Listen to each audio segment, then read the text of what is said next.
Now, how do we use square numbers? Well, we use it when we factor x squared minus y squared. Okay? How many terms do you have here? You have one term, two terms. You have two terms, and x squared is one of those square numbers, okay? And so is y squared. And this is a subtraction sign. The answer to a subtraction sign is a difference. The answer to the subtraction problem is the difference, okay? If you add numbers, you get a sum. If you subtract numbers, you get a difference. If you multiply numbers, you get a product. And if you divide numbers, you get a quotient. If you subtract numbers, you get a difference. So this is a difference of what? Two what? Squares. Okay?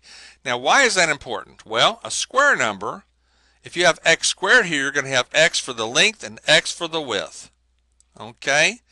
So when you have squares, you're going to have x and y, okay? All right? And you have minus y times plus y to give you your minus y squared, all right? So if we ask you to factor it, I'm going to say x times x, right? And then minus y times y, I'm going to say x minus y.